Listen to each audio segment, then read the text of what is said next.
Thanks, Ken. Thanks, Ken. Okay. Well, hey, soccer returning to Soccer City. Tomorrow, the Portland Thorns hold their home opener at Providence Park. The Thorns will host Kansas City in the NWSL Challenge Cup. The match will be played at Providence Park in front of limited fans at 15% capacity. It was originally 25%. But that was reduced due to the new risk levels. Things kick off tomorrow at 7:30 and can be streamed on Paramount+. Well, as Providence Park reopens to fans, Trimet wants to make sure that everybody stays safe if you are traveling to and from the game. Yep, joining us live right now is Tyler Graff from Trimet. Good morning, Tyler. Good morning. Good morning. So a lot of people do use Trimet to get to these games. What do riders need to know in this case? Yeah, we know that for many fans, taking the bus or the MAX is the most convenient option on game day, or it's a game day tradition. So we do expect that more people will be riding with us. Due to COVID-19 guidelines still being in effect, it is important for everyone to know that there are limits on the number of passengers on board all buses and trains, and that masks are required both on board and while waiting for a bus or a MAX train at a busy station or stop. Have you found, I know that it's a reduced capacity right now on public transit, how many people are being allowed in a given area on buses and MAX trains, and is that having an impact on how long people are waiting?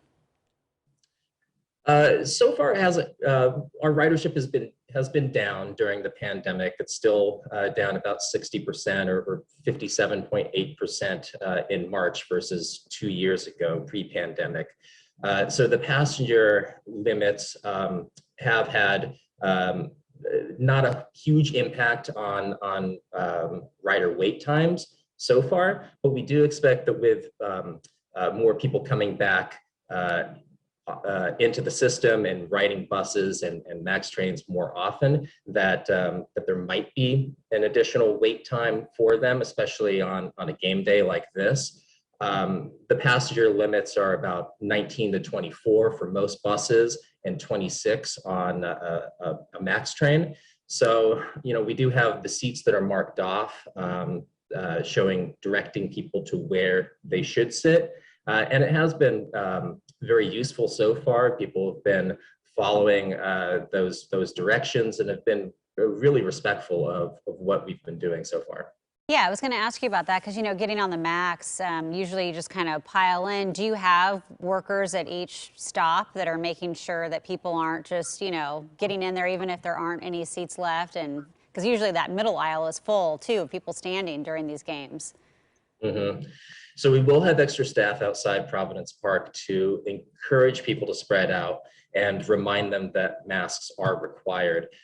We do ask that riders show respect for each other, though, and spread out when waiting for a bus or a train. And if there isn't enough room on board, to stay at least 3 feet from others and just to wait for the next bus or train, which will be along shortly. We will be running some extra service trains and buses on game nights, but even then, some riders might not be able to hop on the first one that they see. So if they can't board the first vehicle that stops, just be patient and another one will be along shortly. And it is an evening game, so how late is Trimet going to be running? We'll be running normal hours into the morning on that night. We will have our extra staff out there at Providence Park well into the evening to make sure that people can safely make it to their train or to their bus and to answer questions. So we'll have staff out there for the entire duration with the trains running through the morning. All right, Tyler Graff from Trimet, thanks so much for joining us this morning. Thanks for having me. Yep, and for all the details on tomorrow night's Thorns game, just go to coin.com. Okay, how's the forecast looking for that game? Kelly, it's nice.